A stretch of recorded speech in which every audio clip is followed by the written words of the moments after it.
Good evening, lovely teachers. My name's Laura.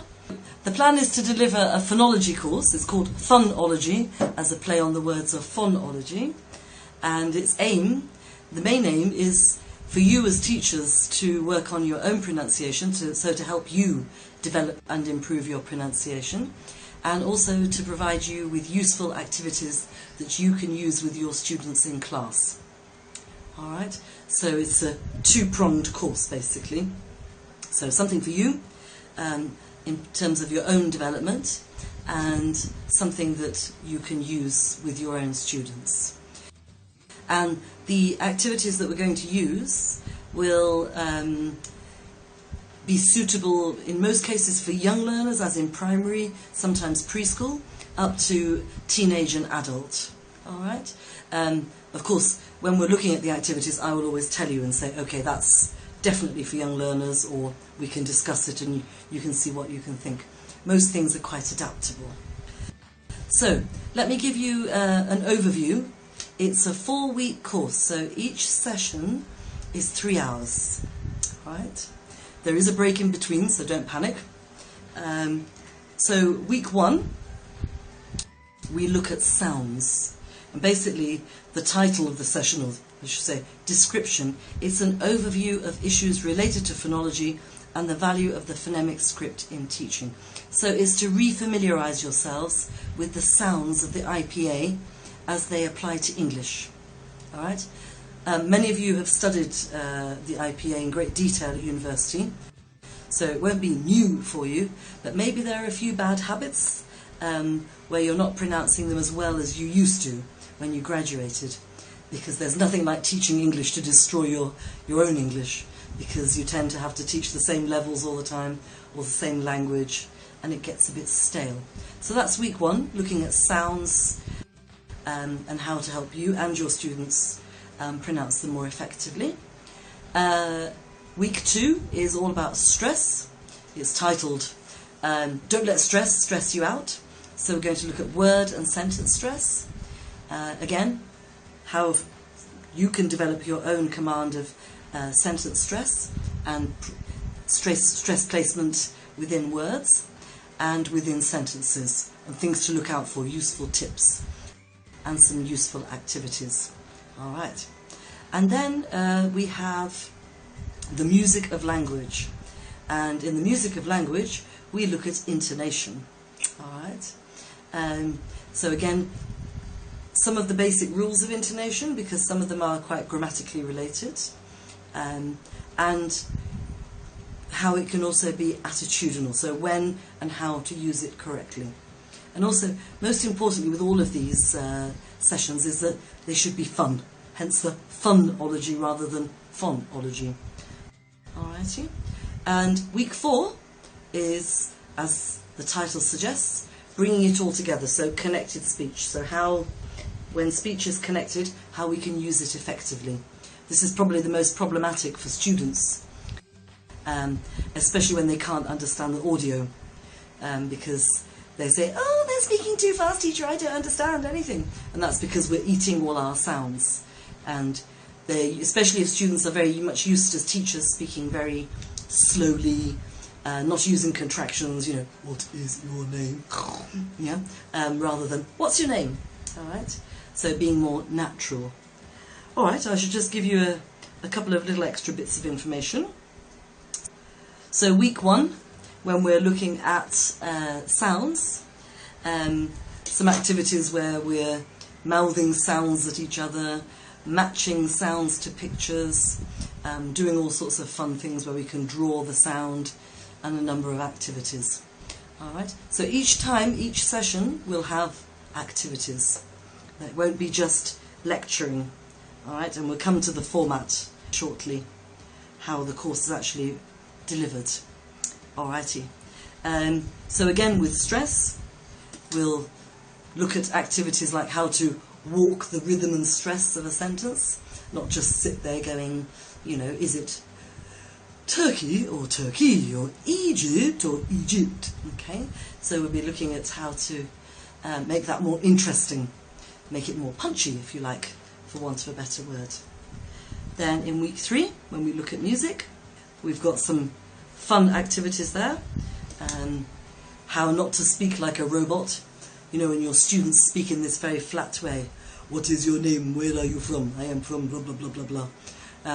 We're going to look at activities to make those classroom dialogues a bit more interesting, to spice them up a bit, to take away the boredom factor. Alrighty, and the last session. So I'm just giving you little tasters because I don't want to give the game away too much. Well, I can see lots of lovely comments coming up. And in week 4, it's all things like assimilation, juncture, elision, all those lovely things you remember from university, linking liaison, and activities that we can do with that, you know, sort of like game type activities. All right? So you'll practice them, and then that'll help you decide which ones would be suitable for your students, how, when, if. Because not everything that we show you will like. I mean, the whole idea of teacher training is to show you a sort of a menu of things, and you choose the ones you like or dislike least, or the ones you think that will be most suitable for your students, depending on your own teaching context, you know, whether you're teaching small people, medium-sized people, very large people, whatever. All right. So I'm going to stop describing the course there because you can ask me questions in the comments section later. What I would like to tell you about is how the course is delivered, because that's quite important. As I said earlier, we have 4 3-hour sessions. It's interactive. We're not going to have me just lecturing. I know that's what I'm doing at the moment.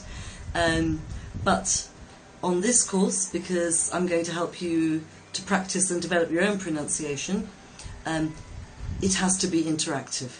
So you need to make sure that you have the right equipment in terms of technology in order for this to happen. Otherwise, 3 hours of me lecturing, I would imagine, is enough to send most people to sleep. It would certainly send me to sleep. And it would not be in line with my own philosophy of teaching, which is to keep TTT down to a minimum. My English is quite good. I don't think I need too much practice. So, things that you'll need. It's very important to make sure that you've got a laptop. I know laptops are a bit old school. The tablets and things don't work the same way. You don't get the same quality of sound. All right. We're using Zoom, so you need to have that downloaded. All right. It's free, and we'll send you when you register, you'll get a course number, a reference to register with. So we're online, so make sure that your internet connection is stable. That's very important. So make sure everything's up and running, modem okay, blah, blah, blah. And if you don't, you know, if for any annoying reason, you know, your modem stopped working, perhaps because of a power cut or something. So again, make sure you've got enough mobile data to follow the course, if necessary, as a backup. So that comes back to, you know, anticipated problems and solutions.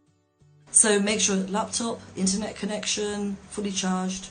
And please, please, please make sure that you have external speakers. Most laptop speakers aren't quite enough for the course. So make sure you've got, you know, a couple of external speakers, just those little ones. Don't spend lots of money. You can get them in most places. But they need to be external. Most internal speakers in laptops are not very strong. So you'll find when we're talking to each other, if we don't have external speakers, we can't hear each other very well. We now have the experience from the course that's made that even clearer. All right. Before each session starts every week, I will, you know, a few minutes before we start, I will email you all the handouts. All right. They'll be in PDF format, but they will have all the activities that we're going to use. So during the session, I'll say to you, okay, look at page blah, blah, blah. All right. And then we'll do the activities. And because we're using Zoom, we can use something called Breakout Rooms, where I put you into virtual rooms where you sort of work together, and then I stop you enjoying yourselves and bring you back so that I can annoy you even more. Okie doke. So I think I've covered the most important things. In terms of technology, just another reminder, no headsets, they don't work. We can't hear you yet again. You can use a microphone, but if you've got speakers, you don't need them. Okay, at the end of the course, you will get a certificate. Of course, it's not a fancy Cambridge certificate. It's our certificate, because this is not an internationally accredited certificate, because it's a lot cheaper. Internationally accredited certificates are an awful lot of money, as anybody knows who's done a CELTA. Leave your questions in the comments section, and I will answer them. All right.